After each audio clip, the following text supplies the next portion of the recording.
Chop it down, chop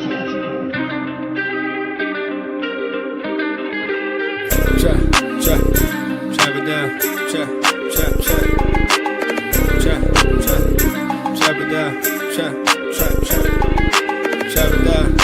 down, chop it down, you gon' chop it down. Chop it down, you gon' chop it down.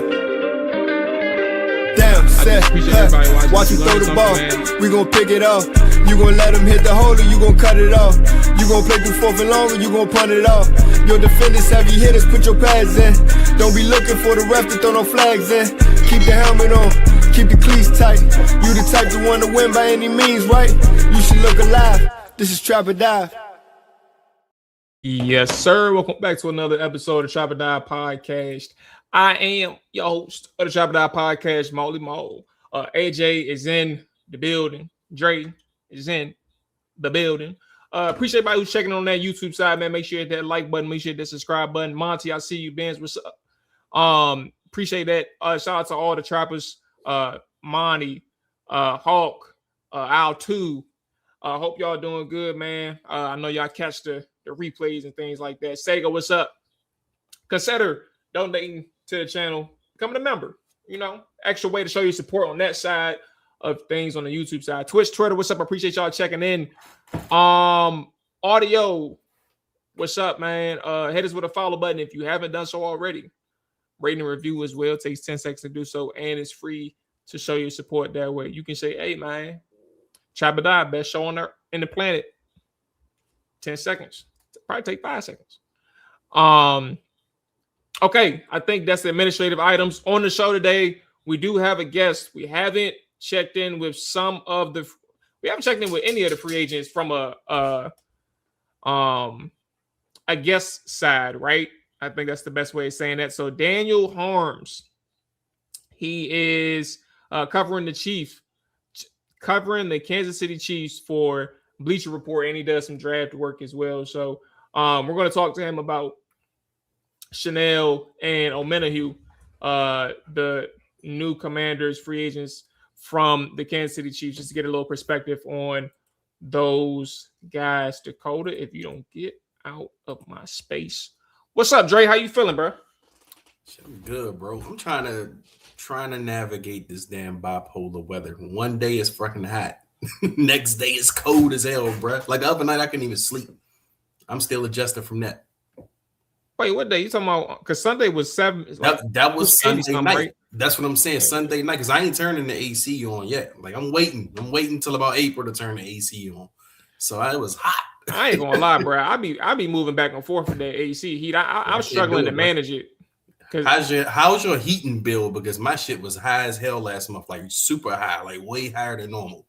Well, BGE been kind of stable the last few months in terms of like the set price, the price range. It's shot up, but not like super high. But it's also like, damn, bro, for a while I ain't getting no bill like this. Yeah, mine was outrageous, bro. That's scary. I don't want to see that because I've been seeing people talk about like 500, 400 in the townhomes that I live in. I'm like, bro, a 400 or 500 BGE bill that's going to clear me out. Yeah, nah, I wasn't prepared for it. I had to make some adjustments, but I was like, God damn, I don't use the heat like that. Yeah. I be fluctuating, because sometimes like in my crib, I'll like a 65 plus degree day, if the heat is on, can shoot my temperature up to like 75 in the crib. Oh, yeah. And I don't like that. So like I gotta regulate the temperature. That's why it's like the AC be on, then I turn it off, blah, back and forth, things like that. What's up, AJ? See you over there in the paradise. Yeah, you know, on a little some little tree, man. Just try to, cause in my room is a little bit dark, so I just came to rooftop, grabbed a drink, and yeah, just sitting away from the music and what everybody else is doing at the moment. Yeah, that's what's up, man. That's you got DC, a nice, because it looked like you in like Brazil or something. Man, I'm on a nice little recruiting trip, you know. Just scoping out the scenery before me and Mual come back out here in May. But nah, man, it's been amazing, man. My birthday is in a couple hours, so Yep. yeah, man, just been able to get away, man, and definitely still, as I'm not in the country, still got to join y'all boys and chop it up about Commanders, man. I completely forgot to get me because I don't know why in my head I was thinking birthday, like Friday.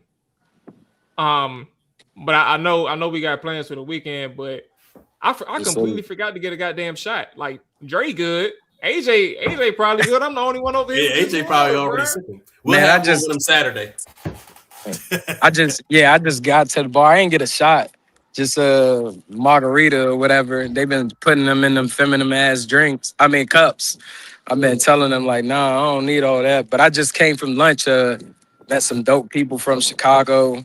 They just took me to lunch for the birthday. Had some, what was it? A roast chafo pollo. Chicken. So it's like, yeah, it was like rice with chicken, avocado. I don't eat the avocado. That one was good. So like some local food, man. Hey, shout out! Hey, There we go, Monty. but I'm gonna ask y'all something here on the show because I know I mentioned it in text. Have y'all ever had a forehand massage before? No, I never. First off, shout out to because when you said that, actually two things. Let me see. So I think we just got a new member. It doesn't show up on my side, so I want to make sure I get this right. I think we got a new member, man. Hold on, Sega. Yeah, Sega, man. Shout out to Sega. Just joined the trappers, man, on Trapper Die, bro. Appreciate you checking us out and showing your support, man. It's always appreciated. He said finished a month-long project today. Got a rye on ice next to me. That's for AJ birthday. Do it for me, cause I ain't got no drink. Right way to go. Yeah. Hey, nah, I was laughing because bro, bro, AJ said he had a 4-hour massage. I said, I know. I was about to say, bro. He didn't correct us until we realized that he said something. So I was like, bro, ain't no way in hell I don't have the patience to even do an hour, and I still do an hour. But look, once he said 4 hands, though, I actually forgot he was out of the country. I forgot that he wasn't here. I wanted to be there right away. I ain't never had this, but I wanted. Hey, nah, yeah, I didn't even. Yeah, I wasn't going into it with that thought process. They sold me. Each? Man, shorty was at the lower half, and the other shorty was at the upper half. Like, bruh. Amazing. I don't even know if I could do a single massage ever again in life. For real, bro? Like it was just that calm and relaxing. Forget like the other aspect of it, but like it was just calming and relaxing. And, like everything was being like focused on and relaxed. Like, yeah. Huh? They got CBD oil, bro? I don't even know. They probably do. I didn't even ask no questions, bro. But it was like, do what y'all do. Hands up. Yeah, it was definitely a vibe. I'm like, yeah, I might have to run that back tomorrow because it was just so relaxing. Like, yeah, they definitely knew what they was doing. Yeah, man, do it for the B-Day, bro. I know I wrote 4 hours. I was like, what is he talking about? Then I read it back. I was like, oh shoot. Hell no, I could never do a 4-hour massage. What the hell? Bro, I can't even drive for 4 hours straight. That's why I asked what I asked when I said they give you more than that. It had to be more than that. 4 hours. Nah, 4 hours. Taking up my Playa Hollywood time, bro. 4 hours. I need to create a Trapper Dive OnlyFans account if I'm going 4 hours. Put that on the members only side, bro. Yeah, the Patreon. Yeah, that's hilarious, man. We got a couple of minutes just to kick the shit till we get our guests to come through. So he's gonna be joining us in a few minutes. Shout out to Ben, shout out to Monty.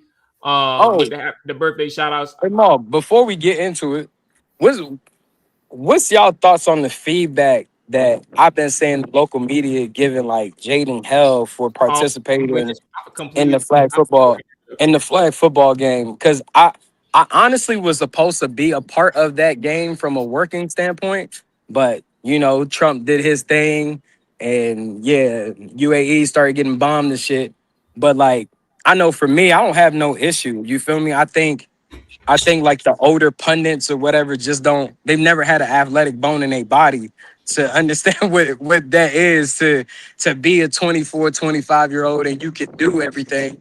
And I just think that they over criticize the situation because it's not like Jaden was the only marquee player that participated and played.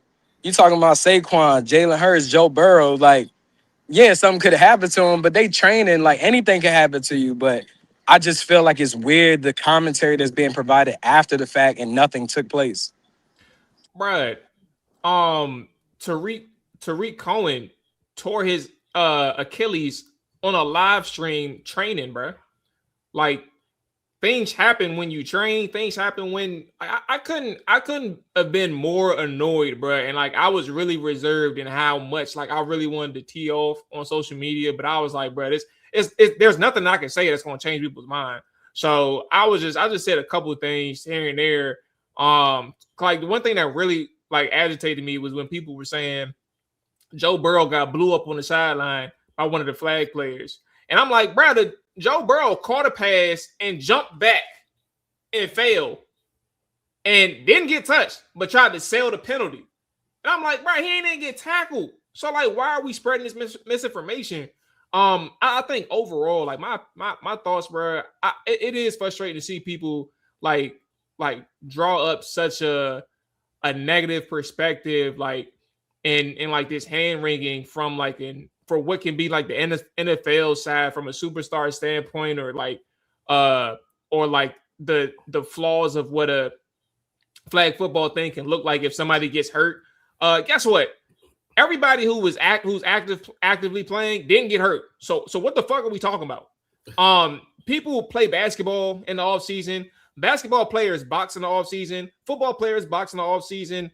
Other people play different sports. Like there's cross training. Like, bro, the celebration of having an amazing season is a flag football game. Pro Bowl. Yeah.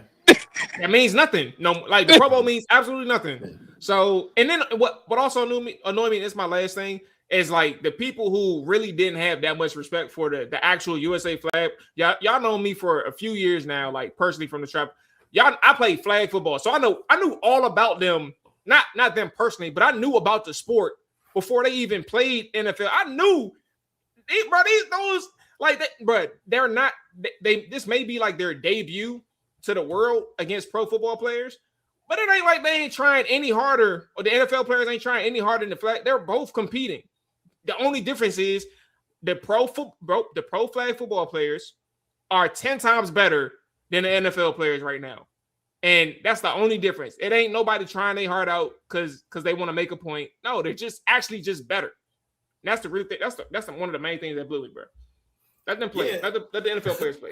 I mean, I get why the conversation's a thing. I mean, mainly just because of the season that people witnessed that Jaden Daniels had with the injuries and the optics and all that. I mean, me personally, I don't care.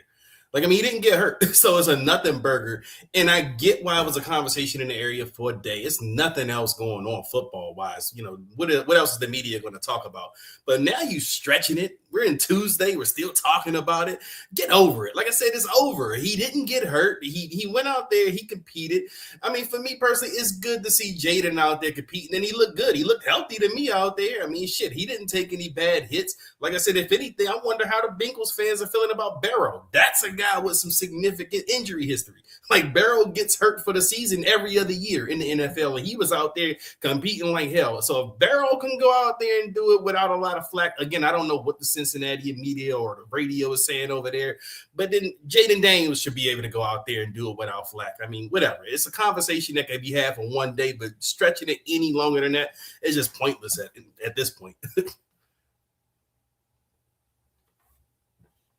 Muted. It is. And I think that's why it's a perfect time to transition to getting into one of our first previews of the free agency side. And then following that, chat, we're going to go ahead and actually rank our free agents, our top 5 signings from the Commanders. So let's go ahead and get into a little Kansas City Chiefs, man. Daniel Harms, again, a Bleacher Report, like I mentioned, is joining us right now. We're going to go ahead and talk KC football and more importantly, the Washington Commanders 2 editions. Daniel, appreciate you joining us, boss man. How you feeling? I'm doing good, Gal. Thanks for having me. How you guys doing? Yeah, how you doing, man? Doing great, man. Appreciate you coming on. Yeah, of course. Is that Jamal Charles in the back? That's absolutely. Okay, that's my guy. That's a hell of a photo to have, man. You know, in the background when you're doing your content. Yeah, I'm trying to get it all figured out, but it's a work in progress. Yeah, I mean it's better than a blank wall behind you, you know. And I actually got paintings right beside me that I just haven't framed yet. so I guess it's a good moment for me to say, go ahead, get your shit together, Mual.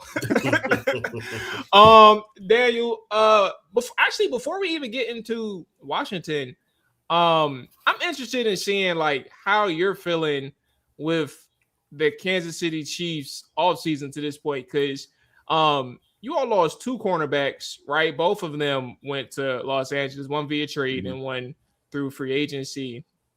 And then obviously the defense have done some maneuvering prior to free agency. I was like, I believe in Spagnuolo. Like whatever they do in the offseason, he'll have that ability to like hold the fort down. And in a sense, I still believe that. But like I didn't anticipate so much turnover this offseason. What do you think about you all and where'd you all go for or at least the amount of people that left Kansas City? Honestly, I think everyone here at least understood there was going to be a retool process happening. It's not exactly the same as a Tyreek Hill trade that happened in 2022. Like that was a little bit more jarring, and we saw how, or 2023, the years kind of skipped together at this point. But either way, we see how the teams like this, we'll go back to the Patriots when they were trying to churn out Super Bowls. Like you have to get good players and you have to turn them over, get those draft picks. Something the Chiefs have done a pretty good job with Trent McDuffie. As much as I love Trent McDuffie, I get why they traded him. I think for me, what sticks more is that Andy Reid fired like half of his offensive staff. That just never happens. He never does something like that. So I think that they took last year as a real opportunity to look in the mirror and see what they can improve upon. And they didn't play enough of the young players last year that they drafted. I think that was a reflection point as well. Noah Williams, the corner out of Cal, played really well for them, and they just kind of sat him on the bench for a lot of time. And he's somebody who's now going to be your starting corner. If Christian Fulton plays the way that he did at the end of the year, I mean, that's something. But you bring in Kader Kohu, who was basically missed the entirety of last year with an injury. You're hoping he can be a nickel. The secondary is an interesting point of contention right now for the defense specifically, on top of not having a real significant pass rush outside of Chris Jones. So there are some – I'm a little more optimistic, I think, than a lot of people, because I think I see the vision of what Andy Reid's looking for and the fact that he made these changes along with Steve Spagnuolo and Brett Veach. Like, it feels like they have a plan. So I'm going to wait and see what comes in the draft and be a little bit more optimistic in that regard. So another subtraction that you guys had from that defense and an addition for the Washington Commanders, well, one of, because they did also acquire Charles Omenihu, is Leo Chenal. Where did you see him fitting within Washington's defense? Because in Kansas City, he played all over the place. He rushed, played middle, some will linebacker, whatever the case is. Where do you see becoming his home with this new team that he's with in Washington? I mean, one thing I think we understand about Dan Quinn is he wants to cause havoc.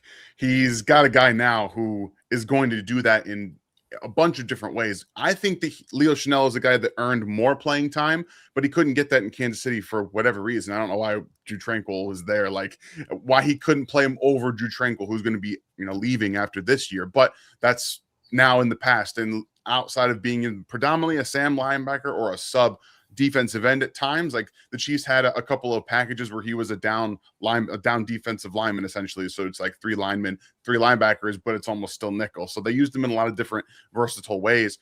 He's still growing as a coverage player, and a lot of that is because he's more of that Sam backer where he's on the edge, really, really good against the run. He's physical. Offensive linemen can't really move him, and that's impressive for a linebacker, specifically, 250-pound linebacker. He's got good extension. He can set an edge properly, but he's just an incredibly sound player against the run. He had a couple of really nice plays in coverage last year too. He had the interception against Mark Andrews down the right-hand sideline where he carried him down the field, deflected it and caught it. He also had a play in the left flat against the Detroit Lions on Amon-Ra St. Brown where he's like flying downhill. He has to stop on a dime and turn and tackle him. Like, there's clear upside, I think, in my opinion, from a coverage standpoint.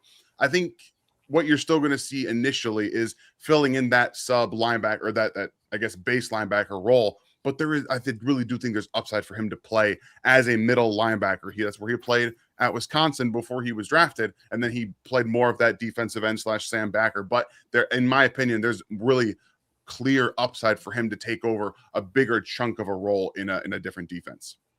So, and that's kind of where I was going to go with my questioning for you, because I know, he didn't play every down in Kansas City. Do you kind of see him taking on that role more with Washington? Do you see him more in that every down role? Is he a guy that you can build around, or is he just kind of a piece that you fit into a defense? I'm hoping he can. I think he would have gotten paid a little bit more. Like, if he got paid a bit more, then I would have had more confidence in saying that they believe that he's going to come in and be like that middle linebacker for him. But this is a guy, again, like we talked about, who did only really play as a sandbacker. He wasn't every down linebacker for the Chiefs, and that brings some questions. So I think that the opportunity will be there. We'll see what he does in training camp. But I do think this is in addition to see if he can do that. It's more of an audition, right? You still have the opportunity to put him there at Sam, play a little bit of defensive end if that's where he ends up being, but giving him more on the plate, seeing if he can call a defense, be that middle linebacker role. I think that's probably what he's going to do initially. So you mentioned backside run support. You mentioned just overall like functional strength is super impressive. He's able to rush the passer and upside in pass coverage. As it is on March 24th, 2026, what would you say is like his number one trait as a defensive player? What do you think that is? Relentless effort. The guy is an animal. He does not give up on plays. I also think that the chess piece kind of has sometimes a negative moniker to it, where he plays everywhere, but he's not like an elite player everywhere. He is an elite in the box player. You put him on the line, he can stand up against double teams. He can extend. Like, the guy is not just, he has death row written on his arm. Like, this is real. Like, this kind of stuff is real. And you put him in an A gap, like, he's going to maul a guard, maul a center. He doesn't actually care about his size versus somebody else's size. So, like, the unrelenting effort on top of the physical power player that he is the elite side of him. And because he can do that in a run and like a pass rush perspective, not like an elite hand usage player where he's going to win a bunch, but just take a gap and let somebody loop around and things like that. We're talking about someone that can really amplify the players around him from that regard. So with everything that you mentioned from like an attribute and a high motor standpoint, who do you comp him to as far as like other players around the league now that he's going to be, the contract that he signed is like $8 million a year for 3 years. He's going to be more used than how he was in Kansas City. Who do you compare him to, especially, going into this defensive scheme that's supposed to mirror the Brian Flores scheme and Durante Jones being that DC? Who do you comp him to from an NFL standpoint?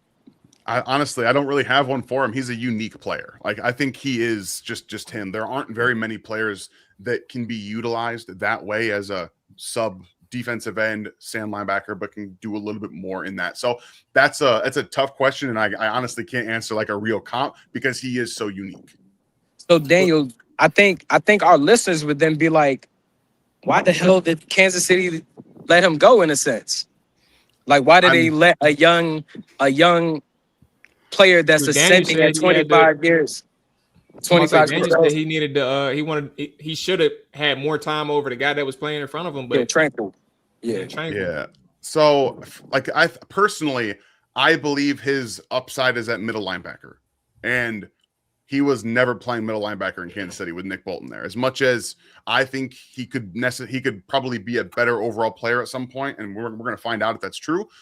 C. Spagnuolo trusts Nick Bolton with his life, essentially. Like, he was never getting those reps in Kansas City, and obviously Leo wants to play more. He thinks he's earned more, and I agree with him. He's earned to play more, and the role that he was playing in Kansas City, unfortunately for him, that's what the Chiefs wanted from him. They didn't think he could play the Drew Tranquil role, which is that will linebacker, to be out there more in nickel sets and be more of a coverage player when asked. And he was not going to be able to play middle linebacker with Nick Bolton there. So it was a tough situation. I bet they wanted to bring it back. I would guarantee they did, but he definitely wanted an opportunity to showcase that he can be a middle linebacker in the NFL. Well, I want to kind of switch over to the other signing, Charles Omenihu. Mm-hmm. Now, when you talk about him, I mean, he feels like one of those solid pieces amongst your rotation, like not a dominant edge guy or anything like that. But how would you categorize him? Like, what kind of pass rusher is he? Finesse, power, mix? So Charles Omenihu, when he's healthy, is a little bit of a mix. Like, he's got the length, the long arm, and because he is a tweener, right? He's got these 35-inch arms. He's tall. He's not like the thickest guy out there, but he's got good size, and speed to power is still there, but he has to be able to really get off the football and extend as an edge. Like, he's got to have a little bit more angle to him because the injuries really have taken away some of the ankle flexion and the bend that he had when he was with the Texans, even before that at Texas. So right now, he's more of a, like you said, a rotational piece, but he'll come downhill, play come inside and play 3-tech as well. He'll rush inside, he'll rush outside. So I think he's best right now as like we talked about, that rotational player that's going to be able to come in, give your starters some spells, but also in that third down package, you don't have to play him on the edge. You can put him inside and let your edge rushers tee off and let him take on some double teams, be more of a stabber in a loop-based scheme where you got someone looping around or a linebacker coming around him as well. He's got to be healthy, though. He really wasn't healthy last year or the year before. So we in Kansas City didn't get to see the best out of Omenihu as we wanted to. In that statement, like, actually two things. Can you run down the injury history? Like, that was something I didn't really look too much into. It's alarming. But like, yeah, can you run through the injury history, like the notable ones, but also like if all things are equal and he is on the field, is this like, is he still like your depth piece, or he can fill a starting role if somebody gets hurt? Like, what do you see in him? Yeah, so right now the biggest thing is that he tore his ACL in 2024. Like, that he was coming off and it was going into the Super Bowl. He tore in the AFC Championship game against the Ravens after he got like a strip sack. Like, he was getting to that point where he was finally getting healthy. He was dinged up a little bit during the season that year, but the ACL really took it out of him, and he didn't get to play nearly as much as I think he wanted to, not just because of the injury, but the after impact, right? Guys don't usually come back the next year and are perfectly ready to go. So he was starting to get a little bit healthier at the end of last year. And I do think he can be a spot starter if need be, right? He has got that experience. And because he is a natural tweener, but because of his length and power on the edge to keep tackles at bay, you do have the ability to have him as a run defender who can still rush the passer. He still has some juice in that regard. And there's a reason he can sign a 1-year deal, right? It's not a 2-year deal. Yeah. It's more of a prove it to see what you have, see if you're fully healthy. And if you earn it, right? If you come in and we see you more as a rotational guy now, but we see you're healthy, you have a little bit of that explosiveness back, we can probably find ways to get you more reps. But right now I do see him more as a rotational player. If he's healthy, maybe that changes things. Yeah. I don't know if you remember this, Daniel, but last year you all were playing against the replacements and Marshawn Lattimore. So, we get a lot of injuries over here in Washington. So yes. We got to cover all our bases. Last thing for me, Daniel, I appreciate your time, boss man. Just like from afar, do you have like an opinion on Odafe Owe, interdivision guy, edge rusher for the Chargers? Like, do you have an opinion on what you've seen from him, just prepping for those games or even reviewing the tape from Kansas City and LA? Yeah, honestly, I think that he's a really talented player. And when you bounce around from not just injuries with Baltimore to now the Chargers, and then now you're with Washington. There's a lot that you have to learn, right? You have to learn different schemes, learn different systems. And I think that he needs to be someplace for more than 1 year to really, and be healthy for more than 1 year to actually get into the run of things and be able to develop into the guy that he really, really could be. I think right now you're probably getting a player who is going to be best in pass rush situations, not excellent in a run down, like not in every single down player.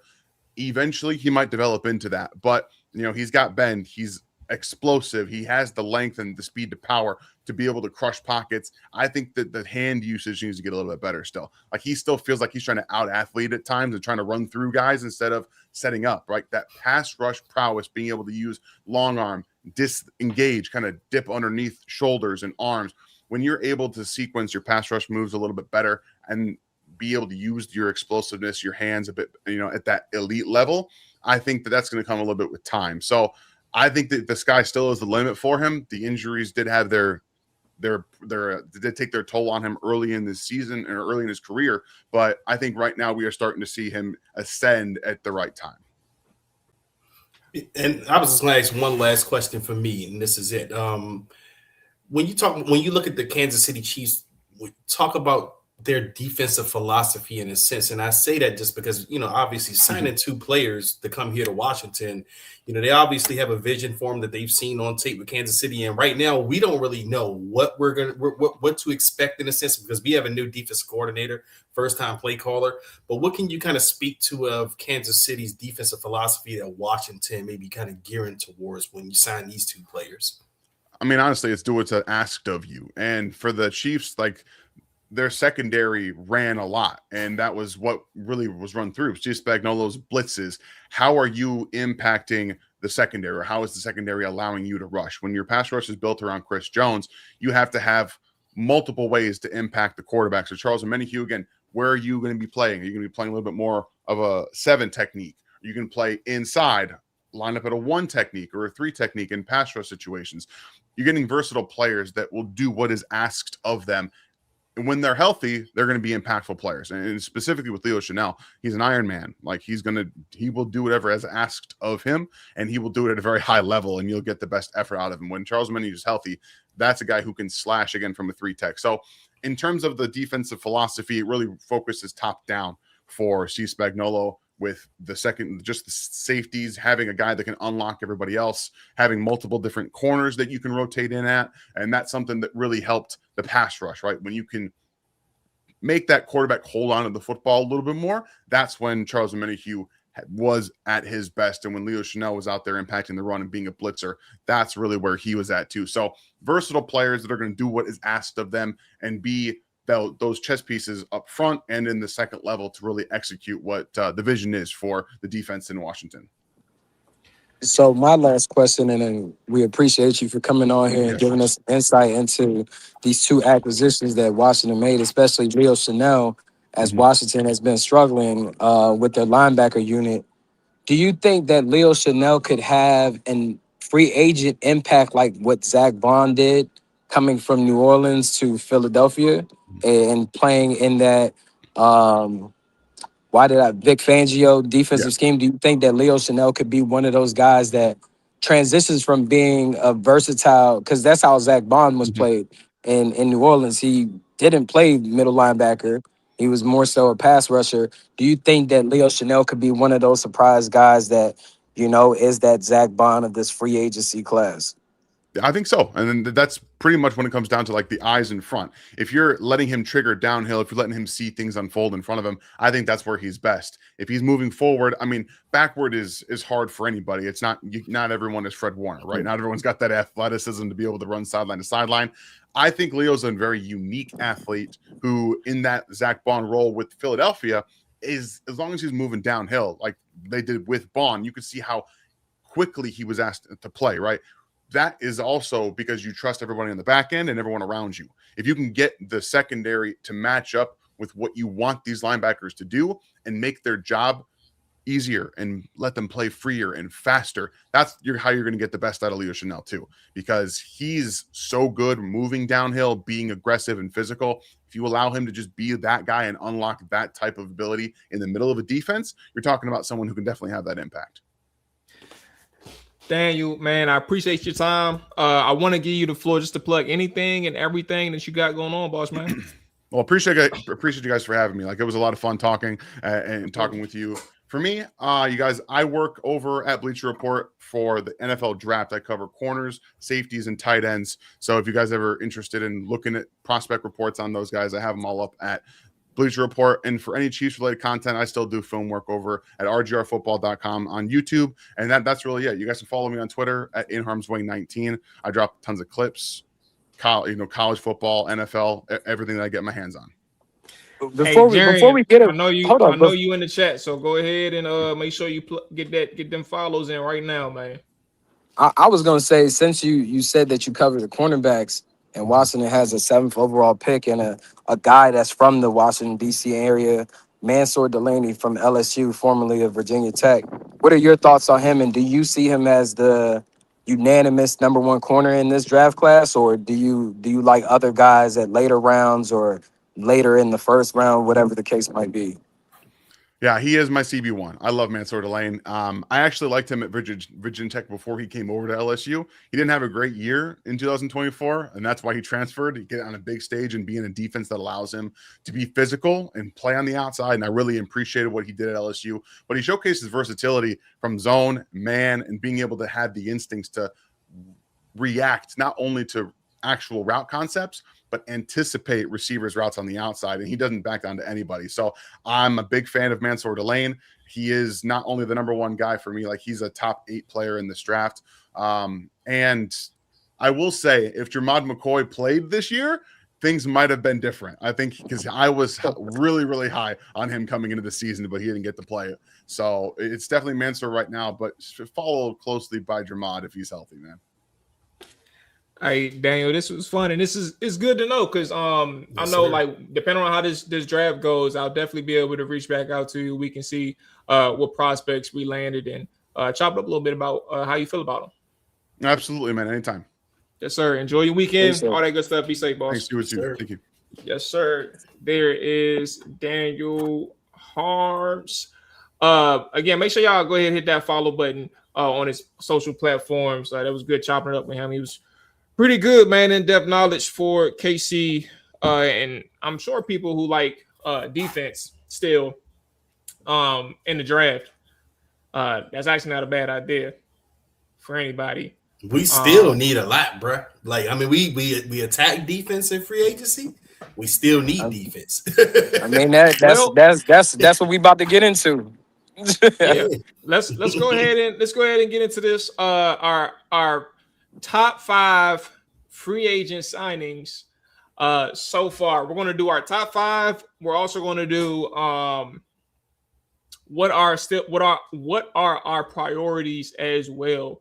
So we'll go one by one, just for clips purposes.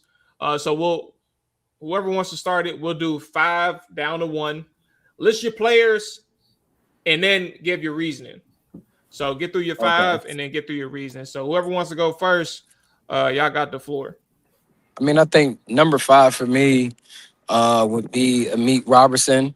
I think bringing in a versatile cornerback that can play this. Wait, 5 to 1, and then.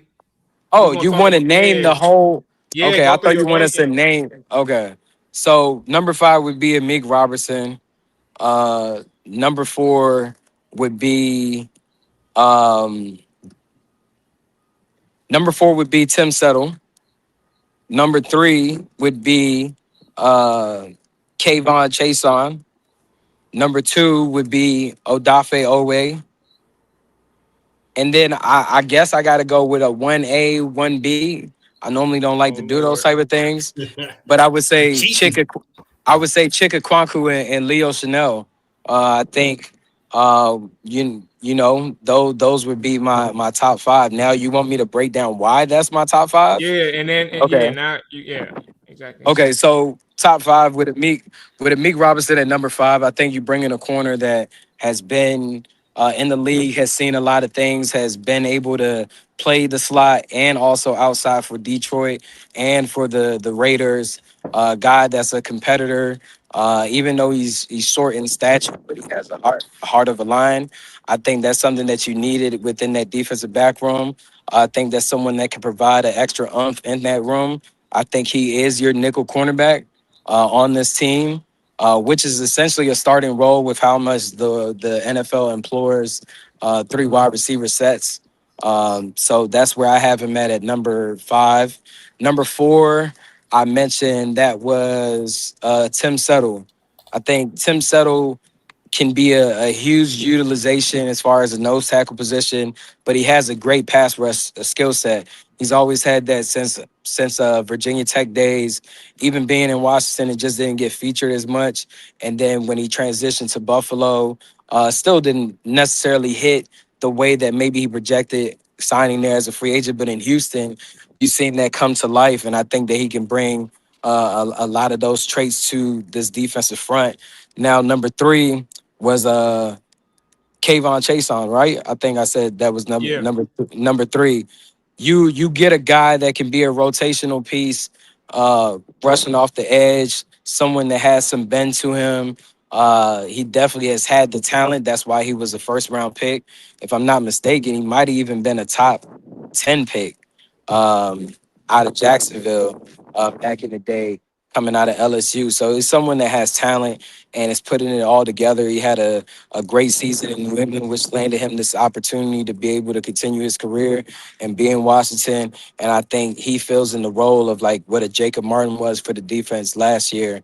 And just added him into that room of getting after the quarterback, especially with the aggressive approach that they plan to have. And then number 2, I mentioned that was who did I say number 2 was? Number 2 was Odafe. Uh, Yeah, number 2, Odafe Owe, coming out of Penn State or whatever. He's been in the league. He's seen a lot of tackles. I think he's still coming into his own, still putting it all together. And that's what you want to bank on within free agency. You want to project what these guys could potentially do.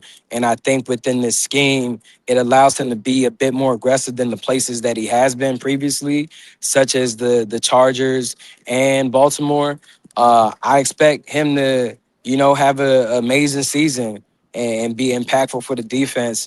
I think with the utilization of his athleticism and his length, he could definitely get after the quarterback and make some impactful plays. Now, for 1, as I said, I got a 1A, 1B. I think I'll start off with Leo Chenal, as we just had Daniel on here, giving us some more insight into Leo's experience and his play in Kansas City. You got a versatile piece. That's what defenses are really predicated on, is being versatile. That's why you have conversations about, a Mansour Delane, a Caleb Downs, a David Bailey, a Ruben Bain. Like the more things you could do for a defense, or even an offense, the better that you are as a prospect. And I think with Leo, you have a guy that can come off the edge. You have a guy that can play at different positions at the linebacker. You have a guy that I project to be a middle linebacker as well within this scheme. Someone that's athletic, can take on blocks, 6'3", 2, maybe like 240 or whatever the case is. But someone who hasn't hit their ceiling yet. And I think you have to bank on that. And he's shown glimpses of some promise in Kansas City, and I think he now gets to take a role of being one of those guys within the NFL ranks, especially if utilized correctly. So that's why he's my number 2. My number 1B. Number 1A is Chikakwaku. Very talented tight end. Just has been underutilized in Tennessee with a lot of head coaching changes, quarterback play, whatever the case is, and he still managed to get a substantial amount of yardage for a tight end over there in Tennessee. Now being featured as tight end 1 Call that with man Ching. Chingo you said. Kungwo. No, I'm Oh, laughing at Monty. Call that man. okay, yeah. So now with him I being now with him being tight end number 1 in Washington with Jaden Daniels paired with the other wide receivers and whatever else they do in the mix offensively, I think you see him have a 1,000-yard receiving season. I mean, Zach Ertz Zach Ertz is a better route runner, but Chig is not that bad as a route runner. But yards after the catch, he's huge with that. We've seen Zach Ertz get 650 yards maybe in a season. I expect Chig to be able to eclipse those numbers and be a very versatile and household name at that tight end position if he stays healthy and gets to connect and build that rapport with Jaden. Where you at, Drake? I'm gonna go with I'm gonna start my top from number 5 to number 1. I'm gonna start with Tim Settle, and then I'm gonna go with another local guy, Nick Cross. Okay, then, Nick. Yeah, Odafe Owe, he's next. He's number 3. Number 2 would be Chiga Okonkwo, and number 1 is Chenal. So to explain my list, Tim Settle has to make the top 5 for me. He's not the most splashiest signing of anyone on this group by any stretch. We already know who he is. He's played for us, obviously. You did this because Mual predicted it? Is that why? not even, bro. Not even. But Mual, you always made sense in why you like Tim Settle, and it's the reason why he makes my top 5 is because he does something that no one else on his team currently does. He plays in that middle. He can eat up those blockers. He plays that nose tackle glue type of position. And not only that, you got to look at what he's done the last couple of years. He's played on defenses that have done it in this league. And this is what this team needs at this point. They need guys who have come from proven defenses, which is why you see they went to the Kansas City tree, getting even a Kayla Chase on from a good Patriots defense. I mean, you're getting guys that come from proven defenses, and as bad as this defense was, I want to get guys here that has just come from success because they know what that looks like and they know what that feels like. And Tim Settle was right in the middle of that.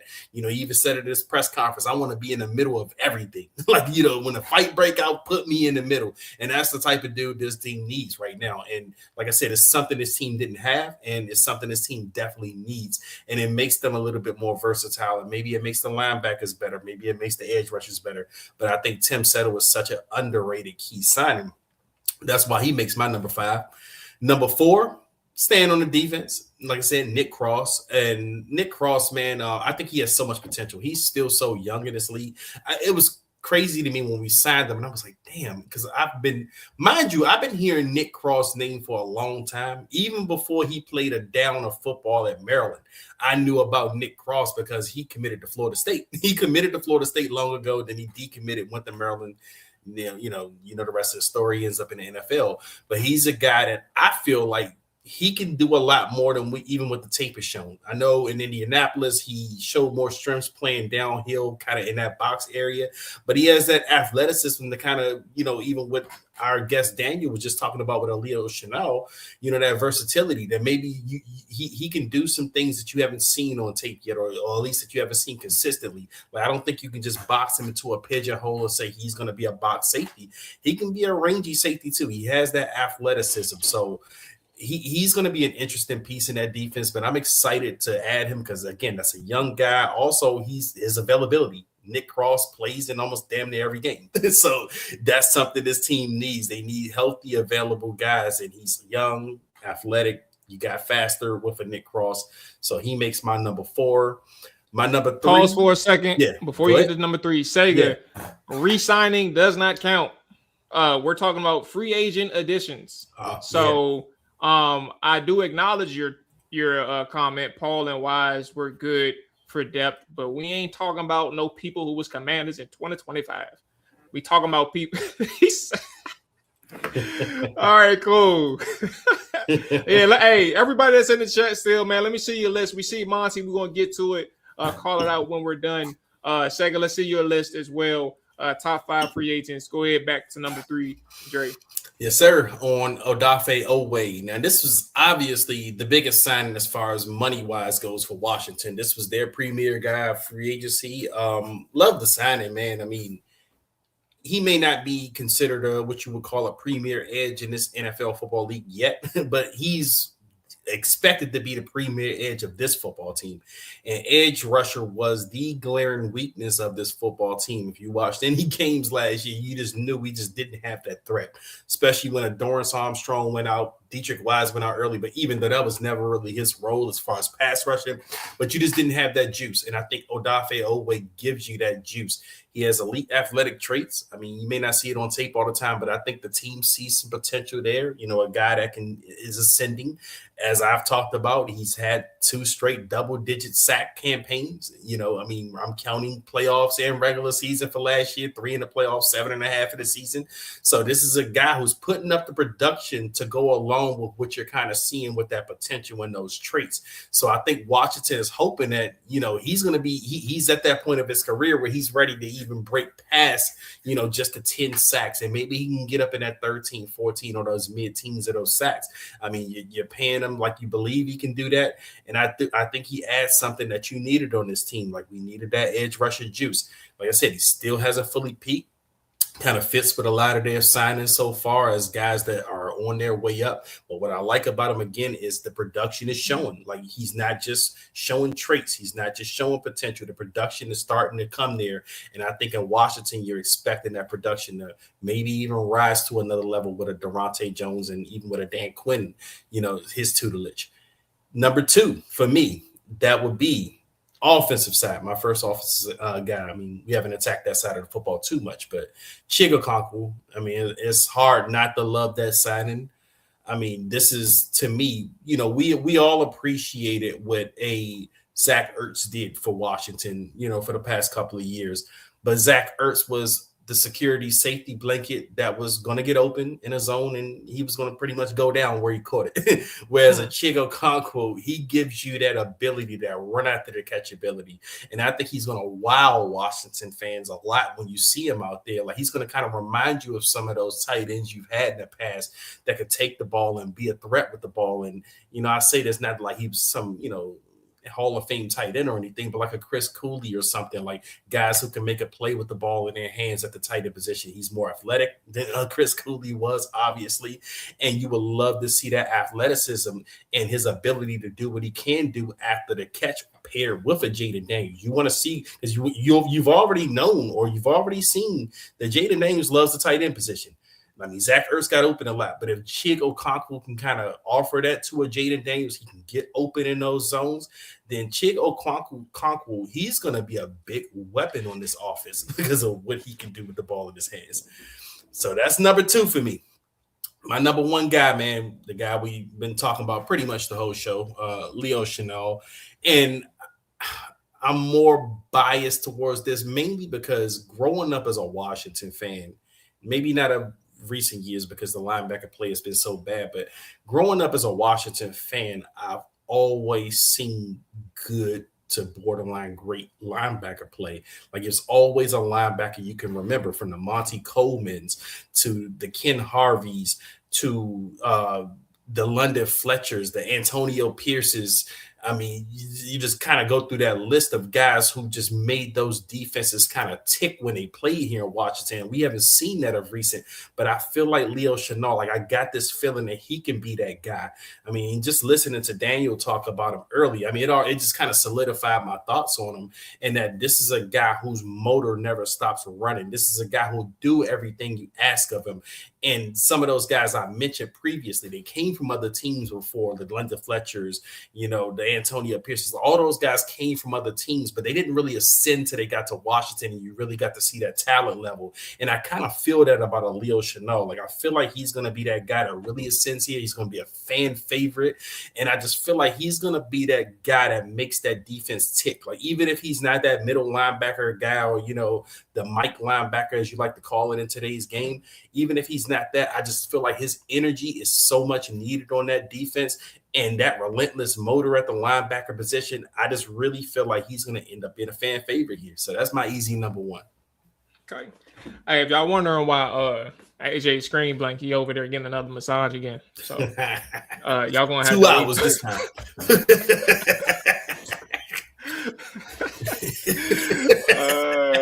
All right, where my that was crazy. Hell nah. I'm gonna have to be away from y'all motherfuckers if I get another forehand massage. I'll not be on top of dives. Hey, Sugar said, I'll be on that joint. I'll be like, oh, hell no, bro. Hey, bro, that man said AJ in the streets looking for 6 hands, bro. 6 hands. I don't He's need the 4, I goddamn. The need more 6, hands, the bro. better. Yeah. He's looking for a spider. He need hey, I got them octopuses out here. That's Hey, crazy. bro. All right. So since AJ did 6 players, I'm gonna go ahead because I took somebody off my list, but I'm gonna go ahead and do 6 players too. But I'm gonna do my A and B at the 5 slot on the back end. So my 5A or 5B is gonna be Rashad White, the running back. 5A is Tim Settle. Number 4 is Clayvon Chaseon, whatever his name is, Chaseon. Number 3 is Odafe Owe. Number 2 is Chig Okonkwo.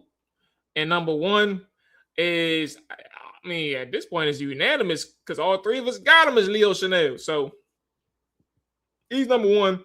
I'm not going to elaborate too far on Leo. I do have something to add to the conversation for Chig, though, right? So I'll start with the 5A and 5B, though. Tim Settle, pass rush juice, but also somebody who can play primarily in that one tech nose, one tech on both sides of the offense range, right? Or both sides of the defense range, right? So you need somebody who can play that primary. I'm not a big fan of Deron Payne or Johnny Newton playing that close to the center. I don't think that they play those areas well. They fit more like primarily 3 techniques, in my opinion. So I don't know how Durante Jones views them, which also begs the question, depending on how they move in the draft, how they view Deron Payne as a trade asset, right?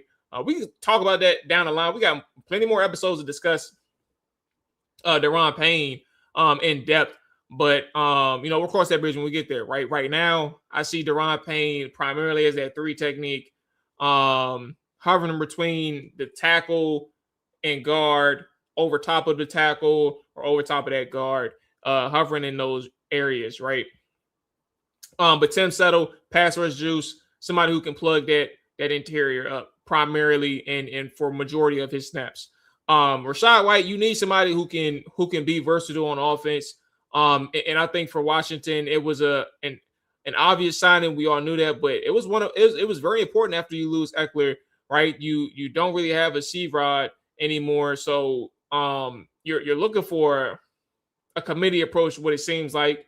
But at the same time, Rashad White brings you solid pass protection, but also somebody who can get you some really viable yards as a route runner from a running back, but also a pass catcher as a running back. And I think all of those are added values when you lack it, right? But he's also really good at it. So I don't want to make it seem like by default he does it. He's also really good as a pass catching running back, right? And then he'll bring you some value in the ground game as well. Clayvon Chaseon is actually ties into Odafe Owe. I think Odafe, I was surprised when Daniel mentioned that, Odafe had like some a good bend to him. Because I don't see like good. I see like, is this going to be a problem in the regular season type of deal? But I do see like the speed to power. I see that's there. I think that his hand usage, his timing is good. Maybe he can connect a little bit more on his rush plan with his rush plan. Or let me rephrase that. His rush plan is good. Maybe he can connect more with the timing with his hands. I said it backwards. So I think that he has good ideas when he's attacking an offensive lineman. That's a big deal, right? That's one step of the equation or one part of the equation. But Clayvon is somebody who does have the bend. And I think those two having those options, I don't know how Durante is going to line them up, but Clayvon is just as important as Odafe this season. And we'll kind of see how that plays out. But I think that was a really big signing because it's like what one doesn't have, the other did. So that's kind of how I tied Clayvon and Odafe together. Number 2, right? Because my number 3 was Odafe. I just explained. He is important in what he brings to the table. He is that four-year, $100 million man, right? They want him to be a pass rusher. I don't really see him. I agree with Daniel as like that run defender right now. Like that's something they're going to have to build into. Maybe he develops. Who knows? He doesn't really even seem super enthusiastic against the run, to be honest with you. His film session, if you don't know, by the way, it is coming up next. But he doesn't look super enthused against the run. Like he stands up against the pass, which kind of is a tell in a sense, right? But number 2, Chig Okonkwo, for all the reasons that you all mentioned, right? The only question that I do have with Chig, and this is important because Dre, you mentioned how Jaden loves the tight ends. Can Chig win quickly? And I think that's something that we'll have to see moving forward. He is quick. He has release moves, right? He knows how to get open in terms of like playing against off coverage or even against cornerbacks and safeties who are manned up on him or 5 yards off the line against them, right? And those are like your intermediate levels. Those are like your third level routes. They take a little bit quicker time to develop. But Zach Ertz, he had a special move in the red zone. He scored like 1,000 touchdowns running the same move, and nobody could stop it. Like, and Jaden Daniels hit him 4 touchdowns, 6 or 7 times over the 2 years. But he scored, I think Zach probably scored more. But like, and even not even just in the red zone, right? That's important. That's actually very important. But also like, can he win quickly in that in between the 20s? That's going to be a big deal for Chig. But at the same time, what he brings to the offense is that versatility, that foot speed, that dynamic playmaking ability with the ball in his hands. And the more that he touches the football, the more dangerous that he can be for an offense, right? So like the opportunity here in Washington, playing with a quarterback like Jaden, so long as Jaden is healthy, is really going to like put Chig in a different atmosphere in terms of his spotlight. So that's a big deal. And I'll stop there because we talked about Leo Chenal. It's going to be 3 of the similar opinions. I do think Leo is that number 1 guy for Washington. You needed somebody that was going to plug the middle. And we'll see what he can do in his new role. I think AJ asked a really good question about Zach Bond and comparing this opportunity for Leo to Zach's coming in from New Orleans for Philly. All right, let's catch some comments and then we'll get up out of here. Monte said, now I'm gonna assume that this was from 5 to 1. Nick, oh yeah, it is because Nick Cross ain't number 1. So Monte said Nick Cross, Leo Chenal, Clavon Chason, Odafe Oweh, and Chig Okonkwo. Let's see. Moneyball. Thanks, Moneyball. This is right on cue for you. They are all mid signings outside of Okonkwo, just hoping for the best. Moneyball wanted them to sign Brian Dawkins. Fucking, he just don't like fucking, AP. AP could have signed that dude. I mean, he still would have said that. But here's the thing: like free agency, you're not gonna have the top 3 players in their position in free agency. Like it just doesn't happen. Like in the franchise tag era, no. Yeah, you just don't know what's gonna happen. Like that's my thing. Leo, I think, is like 26, Corvus. 26, 27. You say it's like no, he's 25. 25. Oh, 25. There it is. Yeah. He's super young, bro. K Friend said Rashad White, Clavon Chason, Odafe Oweh, Chig Okonkwo, Leo Chenal. OG DMV on Nick Cross, man. Everybody's Nah, I'm not a Nick Cross fan at all, and I've watched every single game of his because of a client. Nah, bro, like he ain't it. But hey, at the end of the day, if they put him at the line of scrimmage and let him run, it is what it is. But coverage wise, oh boy, if y'all had a headache with Quan Martin, oh my God, y'all might commit suicide. OG DMV checked into the chat. Shout out to OG, bro, because I don't know if y'all know this, but he been talking about Jack Sanborn for like 4 years. That's all OG responds to and talks about is Jack Sanborn. Who the hell is Jack Sanborn? He came from Chicago. He went to Dallas for a year, and I remember when he was a free agent, and the only person I thought about when I saw Jack Sanborn as a free agent was OG DMV, bro. Like Jack Sanborn is his guy. So like shout out to OG DMV. You know what's so interesting on fans and someone that we, have as a avid watcher and we're friends of Disco. It's like, why do people get so connected to certain bums like bums, bro? Like just keep waiting for them to turn the leaf. Like Ben Sinnott, we gonna talk about that throughout the year. Like we gonna talk about it in training camp, whatever. Like dude showed you who he is, bro. Like why do you keep hanging on to it, or even like re-signing of a Diami Brown? Like, man, we know who the hell he is, bruh. I'm surprised JT ain't in here. What do you call him? Downtown Doodoo Downtown Brown. De'Ami Brown. Yep. Downtown Doodoo Brown. Downtown Like, De'Ami bruh, Brown. it's like Yeah. people love ass, bro. And I'm not talking about the ass on a woman's body. They just love ass, just doo-doo.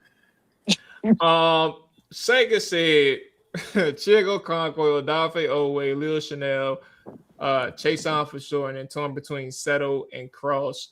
So I'm gonna just assume this isn't necessarily the order. So, but those are your players. Because I was reading from 5 to 4. I mean 5 to 1 in my head. Okay. All right.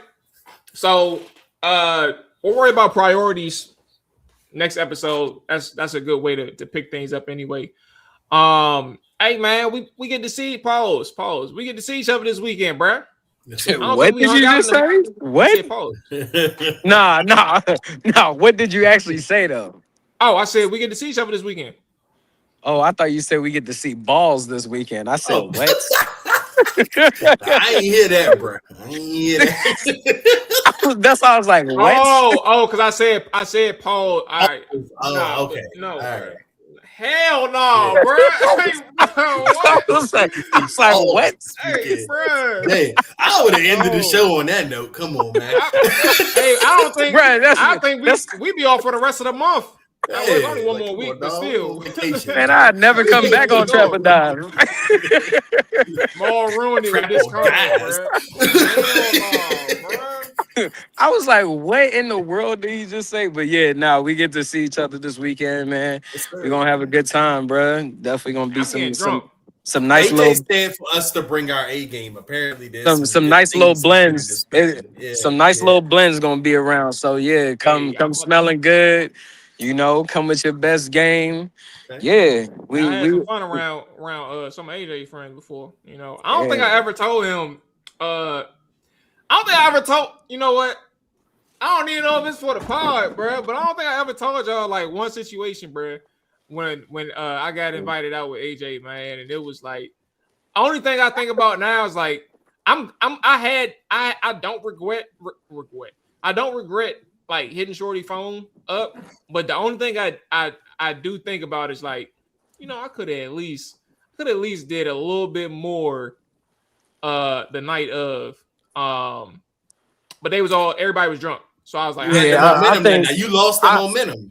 I know what you're talking about. I think we all could have did a lot differently that night. All right, okay. From all aspects, but it's definitely gonna be some beautiful women Saturday. One of the listeners got an invite. I don't know if he gonna make it or not. Disco. But it's gonna be. Shout out to Disco, bro. Hey, shout out to Disco. Just thought. Let's see how the OG work in his space. You feel me? Tell Disco to bring that bottle of cognac like he brought last time. I'm about to say he can't be bringing that. What he bring that brandy, bro? Shit had my head hurt. He tried to tell us it was some whiskey. It was some cognac. I'm about to say, bro. I know cognac when I got some taste goddamn nerve, man. I mean, it was free, so I wasn't tripping, but I was like. Hey, brother, man, you told me Henny on deck. This is not Hennessy. Nah, yeah, that was E&J. Oh, he hit y'all with that okie doke. With the okie doke, bro. But yeah, shout out to Disco if he pull up, bro. Sir. You just can't be talking about Commanders all day, bro. Gotta expound. Nah. All right. Hey, that's gonna wrap it up for us. We will be back next Tuesday. We actually do. Now that I think about it, I forgot. Looks like we do got another guest lined up too. Draft analyst. Really good guy that I messed with, man, from afar. He was actually part of the Scouting Academy too, to some extent with his work and his draft research. So we'll get him on. We'll try to schedule a time for him And yeah, y'all stay safe. Enjoy the rest of the week. If y'all got money on them NCAA tournament games, good luck. I do want to play, but I've been very disciplined. I may just like sprinkle some change on like home run parlays since the MLB is out. Try to win 10 bands. You know what I'm saying? Something like that. Opening season already happened for baseball? Tomorrow. It's Thursday. Oh, it's tomorrow. I thought it was Thursday. The first game is tomorrow night. Yeah. It's just so it's one game tomorrow, and then the rest of the. All right, bet. Okay, cool. Yeah. All right, Bro, have y'all ever been to a baseball game? Plenty of them. Nationals games all the time. Yeah. That shit is the most boring I play thing. baseball. And Baseball, I played baseball. Yeah, I can play baseball, is- but that shit's so boring. Oh, I love my baseball. God. I'm sorry, AJ. Yeah, I can watch it in person. I can only watch the playoffs, but I can't watch like it a on regular TV season in game. person. I can't watch it. I can watch it in person. That's something that I could actually follow, pay attention to. But like watching on TV, it's like it's not going to do it. What position you play in baseball, Mo? I played catcher. I played. You're a brave motherfucker. I was outfield too, and then I played I like played pitcher for a shortstop. little bit. But I was some shit at pitcher. I don't even know why I was catcher first, and then they moved me to pitcher to like for one. It was like during preseason. They wanted to see something. I was like, I don't know why y'all doing this. Like, but that motherfucker was going into the stands. That don't one like I had a couple strikes here and there. I think like that was when like as an athlete, my confidence was super high. So like that shit didn't bother me. But I was like, bro, I'm really fucking up. I was like, I'm fucking up out here. Damn. That's crazy. But nah, it was fun until I think I saw one of my mans get hit with a baseball, like it was a fastball on his helmet in the head, and I was like, yeah. Oh yeah, that's when I stopped. I stopped Yeah, messing my with last baseball altogether, dog. I was like, I'm cool off of this, bro. Like that. That was my last Because like season. my best friends growing up, they played baseball. So like I was like, man, I gotta learn the position, all these different things, and learn how to hit. I got hit by a ball, like going probably like 85, bro. Never again. I was like, I'll never touch a baseball, bat, glove, nothing. Yeah, he said nothing. Yeah, it was. That It was season for the just best, bro. AJ. It was for the best. Oh yeah, it was for the best. Cause boy, yeah, that's what is not for me, but it's all good. But yeah, man. See y'all boys Saturday. Yes, sir. See you y'all Saturday boys night. Saturday, man. Hey, everybody in chat, y'all take it easy. Enjoy y'all night. The fella be back in a few days, man.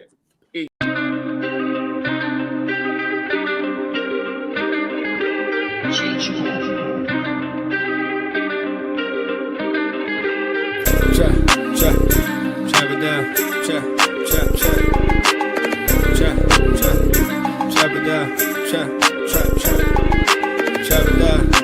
down. Chop it down. You gon' chop it down. Chop it down. You gon' chop it down. Damn, set. Watch you throw the ball. We gon' pick it off. You gon' let him hit the hole or you gon' cut it off. You gon' play through fourth and long or you gon' punt it off. Your defenders heavy hitters, put your pads in. Don't be looking for the ref to throw no flags in. Keep the helmet on, keep the cleats tight. You the type to want to win by any means, right? You should look alive. This is Trap or Dive.